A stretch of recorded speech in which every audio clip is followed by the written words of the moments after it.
दोस्तों अक्सर ऐसा देखा गया है कि कोई भी केस किसी के अगेंस्ट जब दर्ज होता है तो बहुत सारे ऐसे मामले बन जाते हैं कि मान लीजिए आप दिल्ली से हैं, आपका कोई भी केस दर्ज हो गया पटना में, या मान लीजिए आप दिल्ली से हैं, उड़ीसा में केस दर्ज हो गया, बॉम्बे में दर्ज हो गया और आपको प्रॉब्लम है वहां पर बार बार आने जाने में। जब भी कोई केस की प्रोसीडिंग चलेगी तो बहुत सारी डेट लगेंगी, बहुत सारी तारीख लगेंगी, बहुत सारी तारीख लगेंगी तो हर तारीख पे आपको जाना होगा, हर तारीख पर आपको जाना होगा। हो सकता है मेडिकली आपके साथ कोई प्रॉब्लम हो सकता है आपका बिजनेस सफर करता हो सकता है कि आपकी नौकरी पेशा आप व्यक्ति हो और आपके साथ बहुत प्रॉब्लम्स हो, आपके घर में छोटे छोटे बच्चे हों, ऐसी बहुत तरह की समस्याएं आपके सामने हो सकती हैं।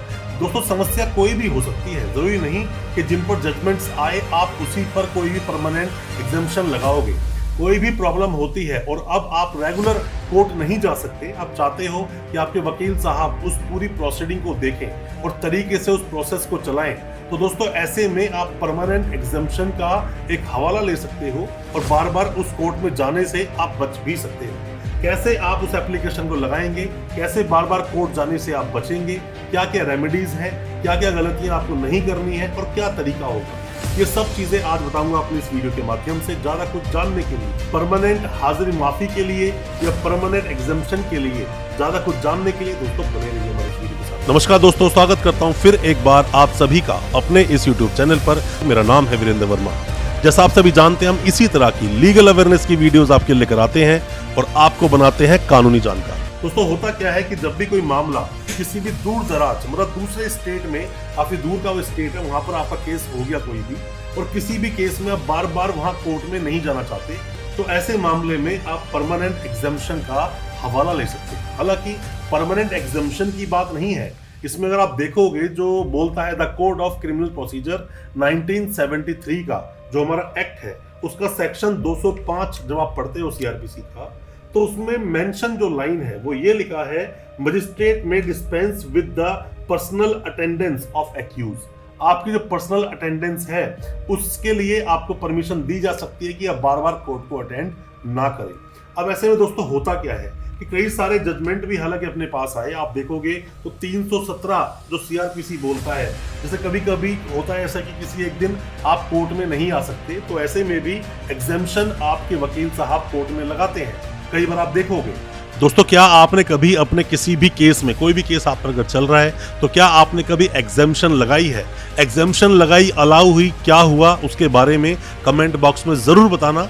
हो सकता है दूसरे जो व्यूअर्स हैं उन्हें उससे कोई मदद मिल सके, हेल्प मिल सके, या फिर क्या आपको ऐसा पता था कि आप परमानेंट एग्जम्पशन लगा सकते हो कोर्ट में, या फिर टेम्परेरी एग्जम्पशन भी आप ले सकते हो, उसके बारे में भी आप जरूर बताना। हमें यहाँ पे कमेंट्स का इंतजार रहेगा। इसमें मैं आपको जजमेंट का एक हवाला देना चाहूंगा, जिस जजमेंट का सहारा आप ले सकते हो, जैसे कि Rameshwar Yadav versus state of Bihar. इस मामले में दोस्तों हुआ क्या था कि जो ये व्यक्ति था, जो रामेश्वर जिसके अगेंस्ट ये केस दर्ज किया गया था, वो केस दर्ज हुआ पटना में और ये रहते थे पुणे में। तो इन्होंने एक एप्लीकेशन मूव की कि मैं बार बार, मेरे लिए आना पॉसिबल नहीं है, जब मेन प्रोसीडिंग्स होगी तब मैं आ जाऊंगा, या मेरे वकील साहब इस प्रोसीडिंग को देख लेंगे, तो बाकी चीज़ों के लिए या बाकी बार बार आने के लिए मुझे एग्जम्प्ट किया।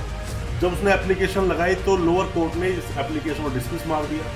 ये हाई कोर्ट गए, फिर डिसमिस इनकी एप्लीकेशन हो गई, हाई कोर्ट ने भी डिसमिस कर दिया। सुप्रीम कोर्ट जाते हैं तो सुप्रीम कोर्ट में ये बताया जाता है कि हाँ आप परमानेंट एग्जम्पशन ले सकते हो, क्योंकि ये बोलकर सिर्फ एप्लीकेशन डिसमिस कर दी गई थी कि आप फिट हो, हेल्थ फाइन हो, मतलब आप आ सकते हो, हेल्दी फिट हो आप, और आपको कोई प्रॉब्लम नहीं तो आप कोर्ट बार बार आ सकते हो, तो आपको परमानेंट एग्जम्प्ट करने की जरूरत नहीं है। डिस्टेंस की बात नहीं की गई थी, डिस्टेंस काफी था, 1700-1800 किलोमीटर का, तो बाद में परमिशन दी गई कि हाँ बार बार कोर्ट मत आइए। जब भी दोस्तों ऐसी एप्लीकेशंस जब भी एक्सेप्ट होती है तो कुछ कंडीशंस भी आप पर लगाई जाती है, गाइडलाइंस है कुछ सुप्रीम कोर्ट की, कि अगर आप कभी भी ऐसी कोई परमानेंट एप्लीकेशन लगाओगे, परमानेंट एग्जम्पशन की 205 में आप एप्लीकेशन लगाते हो, तो कुछ चीजें हैं, जैसे क्या क्या आप ध्यान रखोगे कि आपकी जो परमानेंट एग्जम्पशन जो एक्सेप्ट की कोर्ट ने, उसमें आपके वकील साहब सभी तारीखों पर आएंगे और किसी भी तरह से जो ट्रायल चलाया जाता है, जो ट्रायल चलाया जाएगा, कोर्ट की पूरी जो प्रोसीडिंग होगी वो किसी भी तरह से डिस्टर्ब नहीं होनी चाहिए।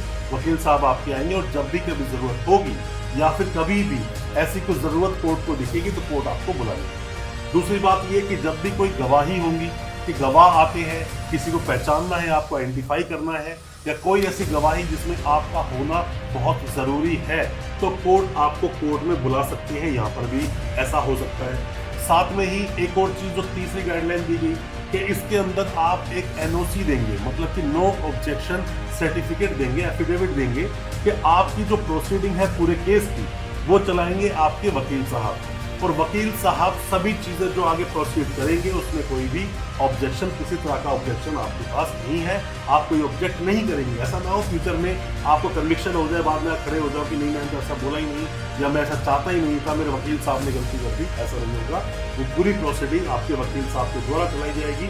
आप अपने वकील साहब से हर तरह की स्टेटस ले सकते हो, अपडेट ले सकते हो। यहाँ पर दोस्तों एक और जजमेंट भी आया था जिसके अंदर की पुनीत डालमिया वर्सेस सीबीआई था। इसमें भी ये बताया गया, जो पुनीत डालमिया है इन्होंने मेंशन किया उसके अंदर कि मेरा बिजनेस बहुत ज़्यादा इफेक्ट करता है, बहुत प्रॉब्लम होती है मेरे बिजनेस में, सफ़र कर रहा है बहुत ज़्यादा, बार बार कोर्ट आना जाना मेरे लिए पॉसिबल नहीं है, तो इसमें मुझे परमानेंट एग्जाम किया जाए। तो ऐसे में भी सुप्रीम कोर्ट ने यहाँ पर भी परमानेंट एग्जाम्पशन दी। ऐसे केस में भी तो आप अपने मामले में भी परमानेंट एग्जाम्पशन की बात कर सकते हैं। आप नहीं कोर्ट आना चाहते बार बार तो ना आए, बट वहाँ पर आपके वकील साहब उस केस की पैरवी को पूरा करेंगे।